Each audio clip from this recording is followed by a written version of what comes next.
Museum Trupak Rusmi yang terletak di Jalan Syekh Datul Kahfi nomor 148, Rulor, Kecamatan Waru, Kabupaten Cirebon, Provinsi Jawa Barat, merupakan destinasi wisata edukatif yang mengangkat kekayaan budaya lokal Cirebon. Museum ini berada di kawasan sentra batik Trusmi yang terkenal sebagai pusat pengrajin batik tertua dan terbesar di Cirebon. Di dalam Museum Trupak, pengunjung dapat menyaksikan berbagai koleksi batik khas Cirebon. Selain itu, museum ini juga menampilkan beragam karya seni, sejarah, dan tradisi masyarakat Cirebon dalam konsep yang modern, interaktif, dan menarik.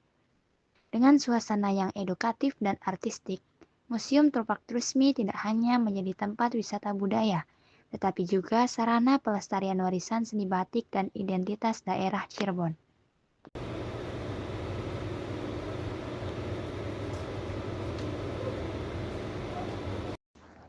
Assalamualaikum warahmatullahi wabarakatuh. Halo semuanya, perkenalkan nama saya Naila Izzatul Monazain dengan NIM 2530101041.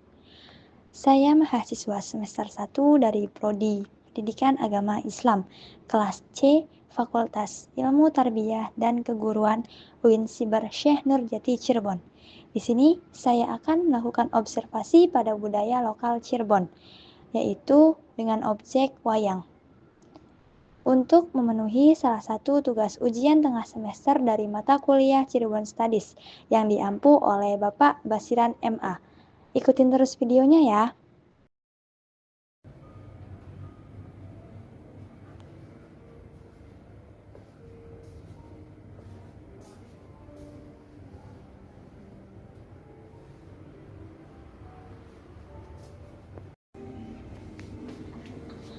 Wayang di Cirebon telah berkembang sejak masa penyebaran Islam di Jawa Barat. Kesenian ini tidak hanya menjadi hiburan, tetapi juga menjadi media dakwah dan pendidikan moral bagi masyarakat, seperti halnya yang digunakan oleh Sunan Kalijaga dalam menyebarkan agama Islam. Wayang Cirebon memiliki ciri khas tersendiri, yaitu bentuk tokohnya yang lebih ramping, warnanya lebih lembut, dan ceritanya sering mengangkat nilai-nilai lokal. Musik gamelan pengiringnya pun memiliki irama khas pantura yang berbeda dari daerah lain.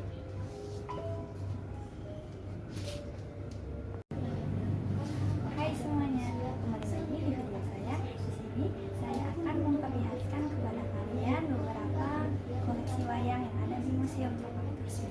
Yuk. Di sini ada wayang Srikandi.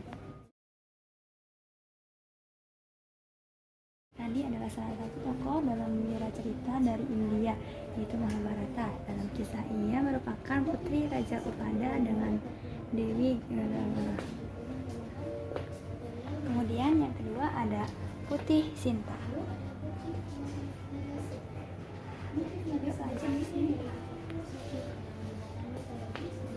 Yang ketiga ada wayang Bima, yaitu putra kedua Prabu Pandu. Yang selanjutnya ada wayang Wisanggeni.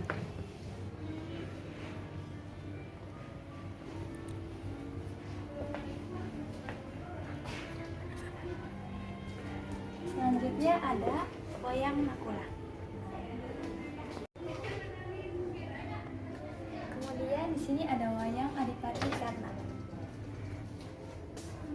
Ada juga wayang Anantasena. Selanjutnya di sini ada wayang Parikesit. Ada lagi wayang Antaraja.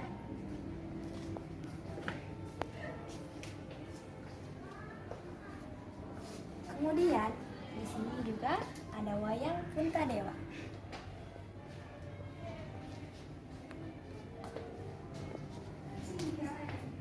Dan yang terakhir, di sini ada wayang Abimai.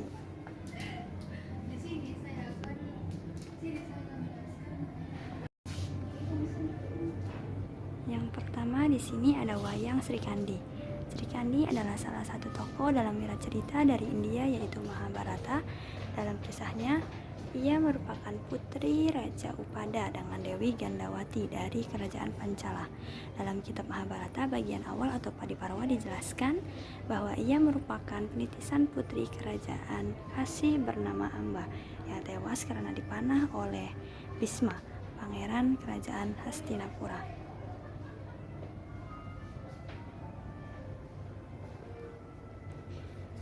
Kemudian yang kedua ada wayang Putih Sinta. Sri Kandi sebagai tokoh pewayangan Jawa. Sri Kandi atau Dewa Nagari adalah salah satu tokoh dalam wiracerita dari India yaitu Mahabharata. Dalam kisahnya ia merupakan putri kerajaan Drupada dengan Dewi Gandawati dari kerajaan Pancala. Selanjutnya di sini ada wayang Bima. Bima adalah putra kedua Prabu Pandu, Raja Negara Astina, dengan Dewi Kunti, putri Prabu Basu Kunti dengan Dewi Danyita dari negara Mandura. Bima mempunyai 4 orang saudara bernama Puntadewa, Arjuna, Nakula, dan Sadewa. Bima memiliki sifat yang perwatakan, gagah, berani, teguh, kuat, tabah, patuh, dan jujur.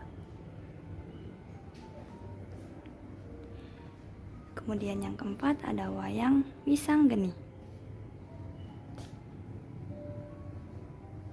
Wisanggeni berarti bisanya api, yang berasal dari wisa yang berarti bisa dan geni yang berarti api. Tak peduli siapapun pasti dibakarnya. Kriterianya hanya satu, yang dibicarakan adalah kebenaran dan kenohongan adalah musuhnya.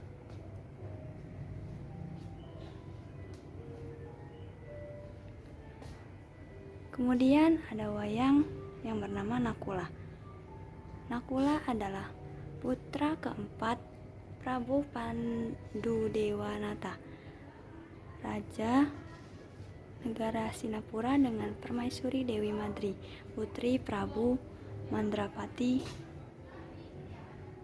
dengan Dewi Tejawati. Ia berlahir kembar sama adiknya Sadewa. Nakula juga mempunyai 3 saudara satu ayah, yaitu Prabu Pandu dengan Dewi Kunti yang bernama Puntadewa, Bima, dan Arjuna. Nakula ini adalah titisan Batara Aswin dengan Dewa Tabib. Selanjutnya di sini ada wayang Adipati Karna.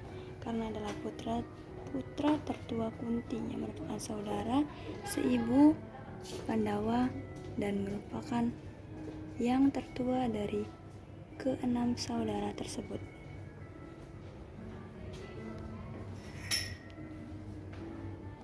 Selanjutnya di sini ada wayang Anantasena.